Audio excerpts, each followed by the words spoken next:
ओम शांति। हम देखते हैं कि कोई मीठी बोली बोलने वाला होता है, अच्छी बातें करता है, हमें जो मीठी लगती हैं वह बातें करता है, तो हमें वह व्यक्ति भी अच्छा लगता है और उसकी बातें भी हमें अति प्रिय लगती हैं।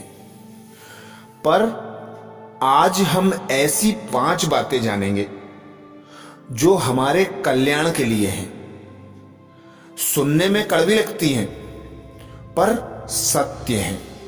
तो ऐसी सत्य 5 बातें जो यदि हम सुनकर अपने जीवन में धारण कर लें, हम उन बातों को ध्यान में रख हर कर्म करें, तो हमारा कल्याण सहज और स्वतः होगा। ऐसी शिव वाणी में 5 बातें हैं। पहली बात है, तुम अकेले आए हो और अकेले ही जाओगे। यहां की ना तो कोई चीज तुम्हारे साथ जाएगी और ना कोई आत्मीय स्वजन ही साथ जाएगा। अर्थात बाबा कहते कि तुम इस धरा पर अकेले आए थे, तुम्हारे पास यह देह रूपी चोला भी नहीं था।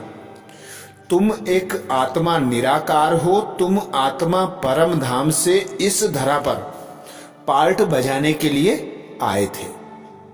अब तुम जब इस धरा को छोड़कर जाओगे तो भी तुम्हें अकेले जाना है, पर तुम्हारे साथ कोई तुम्हारा साथी सहयोगी नहीं जाएगा। तुम्हारे साथ जाएंगे तो तुम्हारे स्वभाव, संस्कार, तुम्हारे कर्म साथ जाएंगे। तो सदा यह स्मृति रख कि मेरे साथ मैं जो कर्म करूंगी, जैसे मैं संस्कार धारण करूंगी, जैसे मैं गुणों को धारण करूंगी, वही मेरे साथ जाएंगे।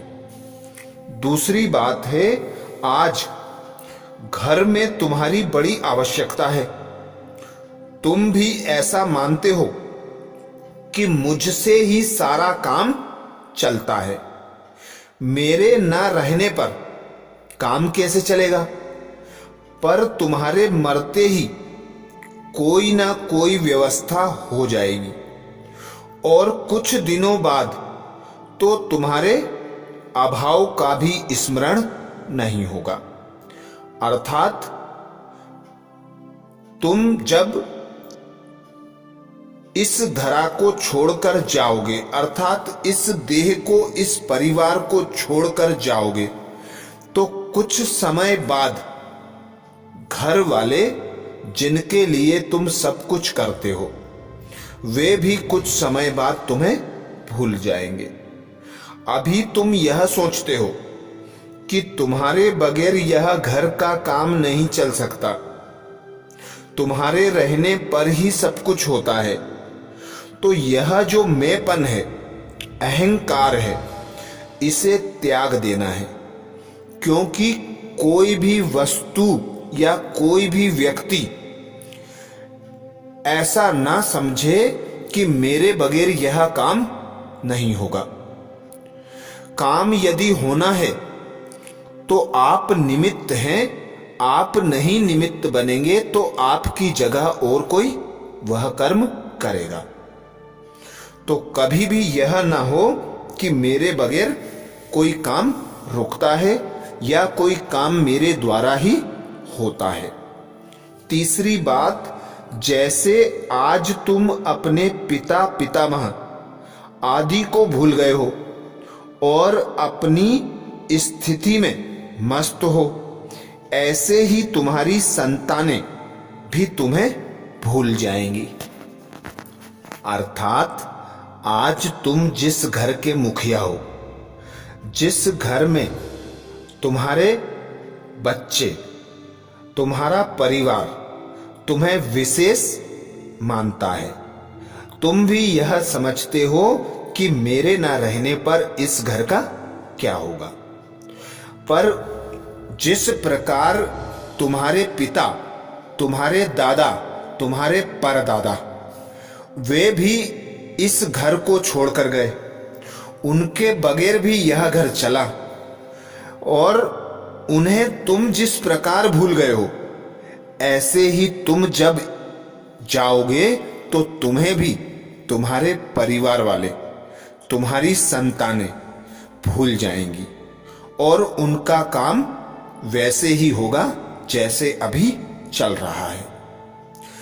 अगली बात है, तुम व्यर्थ ही आसक्ति तथा ममता के जाल में फंस रहे हो, और मानव जीवन के असली ध्येय को भूलकर, जिससे एक दिन सारा संबंध छूट जाएगा और कभी उसकी याद भी नहीं आएगी, उसी में मन को फंसाकर जीवन को अधोगति की ओर ले जा रहे हो। अर्थात ये जो मोह माया है, बच्चों के प्रति, घर के प्रति, संपत्ति के प्रति जो लगाव है, जो आसक्ति है, इस आसक्ति से हमें सदा मुक्त रहना चाहिए। मानव जीवन का जो असली लक्ष्य है कि मैं आत्मा हूं, मैं जब इस शरीर को छोड़कर जाऊंगी तो मेरे साथ क्या जाने वाला है, मुझे विशेषकर उन बातों में आसक्ति रखनी है, ना कि विनाशी देह में, विनाशी देह के संबंध में, धन दौलत में, संपत्ति आदि में। हमारा लगाव अंश मात्र भी रहा तो वह जैसे हमें अधोगति की ओर ले जाएगी, अर्थात नीचे ही गिरा देगी। इसीलिए कहते हैं अंत समय जो याद होता है वही हमारा स्वरूप बनता है। इसीलिए अंत में राम का नाम जपने की श्रीमत दी जाती है। पांचवी और अंतिम बात, तुम पहले कहीं थे, वहां तुम्हारे माता पिता, घर द्वार, पत्नी, पुत्र आदि भी होंगे। आज तुम्हें जैसे उनकी ही याद नहीं है, वे किस हाल में हैं, कहां हैं, उनका पता लगाने की भी कभी चिंता मन में नहीं होती। वैसे ही यहां से चले जाने पर दूसरे जन्म में यहां के सब कुछ को भूल जाओगे। तो यही सदा ध्यान रहे कि यह जो घर है, यह जो परिवार है, ये जो संतानें हैं, यह जो संपत्ति है, ये सब यहीं रह जाने हैं। जाना मुझे अकेले है। जैसे मैं अकेली आत्मा आई थी, वैसे ही मुझ आत्मा को, इस देह को, इस परिवार को, इस धन संपदा को छोड़कर खाली हाथ जाना है। मेरे साथ जाएगा तो मेरे अच्छे कर्म जाएंगे, मेरा अच्छा स्वभाव संस्कार जाएगा, जिन गुणों की मैं धारणा करूंगी वे गुण मेरे साथ जाएंगे। तो इसीलिए बाबा कहते हैं कि अधोगति की ओर ले जाने वाली वस्तुओं से मन बुद्धि को हटा लो। मन बुद्धि को एक पिता निराकार परमात्मा पर एकाग्र कर लो।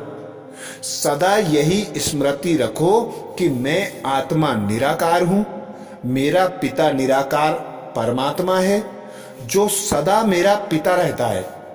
पर ये जो देह के संबंध हैं, यह जो विनाशी वस्तुएं हैं जो मुझे अपनी ओर आकर्षित करती हैं, वे सब एक दिन छूट जाना है। तो जो मेरे साथ जाना है, मुझे उन बातों पर विशेष ध्यान देना है जिसके लिए एक भगवान पिता परमात्मा निराकार की याद हो, उस निराकार परमात्मा के बताए हुए कर्म करें, उस पिता परमात्मा के गुणों तथा शक्तियों को स्वयं में धारण करें और ऐसे संपूर्ण संपन्न बने कि जहां हम जाने वाले हैं वहां भी हम खुश रह सकें और यहां जहां अभी हैं इन्हें भी नष्टो मोह बनाकर जाएं, अर्थात किसी में मोह ना रखें, किसी वस्तु में आसक्ति ना हो, कुछ खाने पीने में ज्यादा मन ना ललचाए। सभी चीजों से हमें उपराम रहना है, खुद को आत्मा निराकार अनुभव करना है।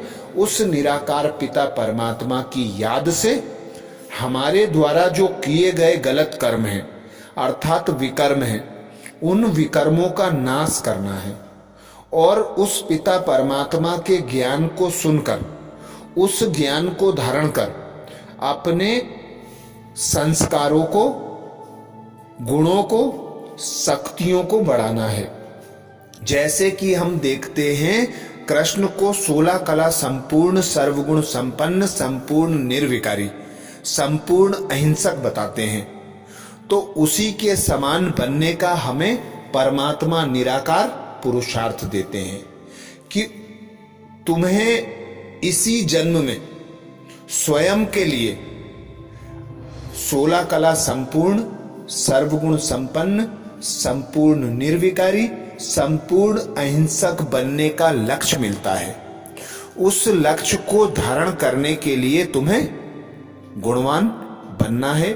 उस पिता परमात्मा के याद में रहकर, उस पिता परमात्मा के ज्ञान का मनन चिंतन कर संपूर्ण और संपन्न बनना है। अच्छा, ऐसी ही कुछ विशेष 5 बातों के साथ अगले वीडियो में फिर मिलेंगे। ओम शांति।